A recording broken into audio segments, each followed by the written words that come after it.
sommes en compagnie de Tricia Lauzon, qui est présidente éditrice des éditions Loélie, pour nous parler en fait du Salon du livre d'auteurs québécois qui va se dérouler prochainement au mois de juin en collaboration avec le Premium Outlets Montréal. Donc, dites-moi, comment est-ce que cette idée a germé? En fait, c'est le premier athlète qui a eu l'idée.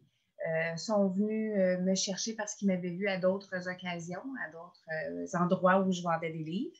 Puis, on a regardé pour faire, dans le fond, j'ai fait quelques kiosques à leur endroit.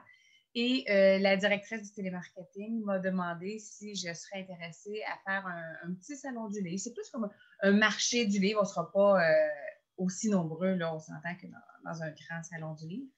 Mais au moins, ça nous permettait de promouvoir les auteurs québécois qui actuellement, on ne peut pas vraiment se faire voir autrement. On va parler des éditions Loélie un peu plus tard, mais parlez-moi plus du Salon du livre Oui. d'auteurs québécois. Ça va rassembler combien d'auteurs et d'où viennent-ils? Donc, environ un peu plus qu'une cinquantaine d'auteurs. Puis ça, là-dessus, je n'incluais même pas les auteurs Loélie, donc je vais avoir aussi 8 ou 9 auteurs à moi. Fait qu'on doit approcher de la soixantaine d'auteurs. On devrait être environ une dizaine d'auteurs à tous les jours approximativement. Là, des fois, il y a des journées à 10, des journées à 12, 13, là, on s'entend. Euh, et il y en a de tous les secteurs. C'est sûr qu'on est à Mirabel, donc dans les Laurentides, il y a quand même beaucoup d'auteurs qui viennent des Laurentides, mais il y en a aussi qui viennent de la Rive-Sud, il y en a qui viennent de la Naudière, de la Mauricie, donc il y en a qui viennent quand même de loin, qui vont faire des fois un bon 2 heures là, pour se rendre, pour être là à notre petit salon du livre. Et est-ce qu'il y en aura aussi de la région, de la MRC d'Argenteuil? Oui, effectivement. Il y a moi-même qui viens de la MRC d'Argenteuil. Il y a Chloé Girard qui fait partie aussi de nos éditions Loélie. J'ai Madame Louise Tondreau-Levert, j'ai Cynthia Lisa Dubé, j'ai Mario Chabot, les deux qui font des célèbres anonymes. Donc, il y a quand même plusieurs auteurs qui viennent d'Argenteuil. J'en oublie peut-être un ou deux, là, mais oui, effectivement. Argenteuil, on est quand même assez proche de Mirabel, là, donc ça nous permettait de nous faire connaître. Et comment est-ce que vous avez réussi aussi à convaincre les auteurs d'embarquer dans cette aventure? Est-ce que vous avez senti que de leur côté, ils voulaient aller à la rencontre des gens? Oui, vraiment, c'est quelque chose qui nous manque actuellement pour les auteurs. C'est sûr que un auteur pendant la pandémie peut écrire, mais l'autre partie qu'on aime, c'est de pouvoir voir nos lecteurs, de pouvoir les rencontrer, leur vendre un livre en direct, mais leur expliquer. Puis des fois, quand on est chanceux, ils reviennent nous voir pour nous donner leurs commentaires. Fait que ça, cette partie-là, là, ce petit contact-là, il nous manque. Et je dirais que à partir du moment où c'est que j'ai annoncé que je faisais ça, j'ai eu beaucoup, beaucoup de demandes. Et là, j'ai créé l'événement Facebook du Salon du Livre et je reçois, même si on est déjà complet, je reçois encore des demandes d'auteurs qui voudraient être là parce qu'un auteur québécois, quand on n'est pas connu, la seule façon de se faire connaître, c'est au public. Puis actuellement, vu qu'il n'y a plus de Salon du Livre, on a comme vraiment de la difficulté à se faire connaître. Mhm. Donc ça, c'est vraiment un moyen pour mettre la lumière sur les auteurs d'ici, Oui. ce que vous allez faire. Et ça va se dérouler donc au mois de juin. À quel endroit exactement? Parce qu'on parle du 9 au 13 juin, mais Oui. où pourrons-nous aller voir les auteurs? Donc, on va au Premium Athlète Montréal à Mirabel et en plein centre, à la foire alimentaire. Actuellement, à l'intérieur, les gens n'ont pas le droit de manger.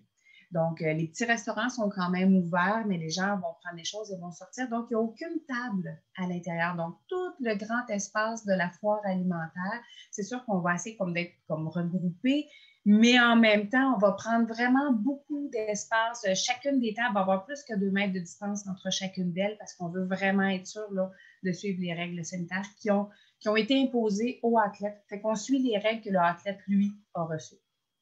Et c'est les heures, on parle de quelle heure donc que les gens pourront aller? Parce qu'on parle du 9, c'est à partir d'un mercredi jusqu'au dimanche. C'est ça, exactement. Donc, la semaine, du mercredi au vendredi, ça ouvre à 11 heures et actuellement, avec le couvre-feu, ça ferme à 8 heures le soir.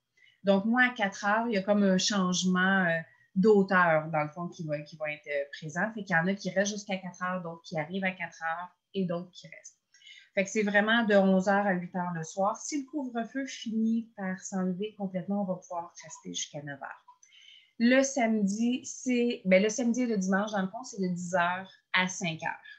Donc là, l'auteur est là toute la journée. Et c'est gratuit aussi. Donc, Oui, les tout gens à fait. pourront y entrer là, avec les mesures sanitaires en place. Vous l'avez Oui. mentionné. Donc, on parle de se désinfecter les mains et de porter le masque en tout temps, j'imagine. Oui, c'est ça. Oui, puis dans les deux entrées là, pour la foire alimentaire, il y a le désinfectant qui est là. Il y a des gardiens de sécurité qui circulent beaucoup puis qui s'assurent que les masques ne sont pas juste accrochés au menton, mais qui sont vraiment, qui couvrent le visage au complet. Tous les auteurs ont été prévenus. Chacun va avoir leur propre petite bouteille de désinfectant aussi. Donc, quand on a fait affaire avec un client, on se désinfecte les mains. Dans le fond, on ne veut pas perdre cette chance-là. Fait qu'on va mettre toutes les chances de notre côté. Et vous parliez de l'entrée gratuite, mais non seulement il va y avoir une entrée gratuite, mais en plus, il va y avoir des prix qui vont être tirés. Donc, justement, pour encourager les gens à venir nous rencontrer, il va y avoir plusieurs prix qui vont être tirés au fur et à mesure de la semaine. Et puis, vous, on parlait un peu plus tôt des éditions Loélie. Oui, Parlez-moi-en davantage. Ça fait combien d'années que ça existe? C'est quand même relativement récent et très qu'est-ce récent, que... oui. Oui, c'est ça, dans le fond. Parlez-moi de l'histoire entourant les éditions Loélie. Euh, En fait, ce mois-ci, ça fait nos 2 ans. Donc, j'ai ouvert les éditions Loélie. Donc, c'est pour ça que oui, c'est quand même assez récent. Nos premières publications ont sorti en août 2019. On était juste 2 auteurs. J'ai eu le temps de faire 2 salons du livre, Rimouski, puis en février, Gatineau. Et là, la pandémie a commencé au mois de mars. Donc, effectivement, une maison d'édition en expansion en pleine pandémie, c'est un petit peu on C'est un fait ce gros qu'on peut. défi. Oui, Mhm. c'est un gros défi. Mais on est rendu aujourd'hui aux éditions Loélie. On a dépassé la douzaine d'auteurs. On a quand même plusieurs livres imprimés pour enfants, pour adultes. Donc, un peu de tout. Donc, ça va quand même très bien là, pour la maison d'édition. Est-ce que vous avez une équipe aussi? Et Loélie, donc, qu'est-ce que ça signifie? J'imagine que c'est deux noms que vous avez mis ensemble. Oui, effectivement, c'est le nom de mes 2 enfants que je voulais, qui m'accompagnent avec moi dans mon grand rêve. Donc, Lo pour Loïc, puis Élie pour Eliane. Donc, ce sont mes 2 enfants que je ne pouvais me passer. Donc, je voulais les mettre avec moi dans mon rêve, dans le nom des éditions. Puis, pour votre deuxième question, euh, dans le fond, oui, j'ai un groupe d'auteurs qui ont formé avec moi un petit comité des communications. Donc, on discute au moins une fois par mois ensemble, en plus de discussions individuelles, là. Donc, on essaie de mettre en place certaines choses pour les promotions, que ce soit Facebook, Instagram, que ce soit des entrevues qu'on fait actuellement avec nos auteurs Loélie pour essayer toujours de les faire connaître un petit peu. Donc, c'est ma petite équipe là, qui me donne un gros, gros coup de main. Mhm. Et vous êtes basé dans la MRC d'Argenteuil à la Chute? Oui, à la Oui, c'est chute ça. directement, là, effectivement. Donc, le premier salon du livre d'auteurs québécois va se dérouler du 9 au 13 juin au Premium Outlets Montréal. Et donc, pour obtenir plus d'informations, on peut aller également visiter la page Facebook de l'événement. Oui, donc la page Facebook de l'événement, il va y avoir, on est déjà en train de publier les horaires, on est en train de publier aussi certains des auteurs qui nous avaient envoyé des fiches promotionnelles, donc des images, leurs livres, puis il va y avoir les horaires, fait qu'on va pouvoir savoir mercredi de jour, mercredi de soir, qui est là. Donc, s'il y en a qui ont des intérêts pour certains livres, on va pouvoir aussi là, aller les voir. Donc, toutes les informations, puis si jamais couvre-feu change, si jamais quoi que ce soit à cause de la pandémie, qu'il y aurait des changements, tout va être toujours mis sur l'événement du Salon du livre du Outlet qui est marqué sur Facebook.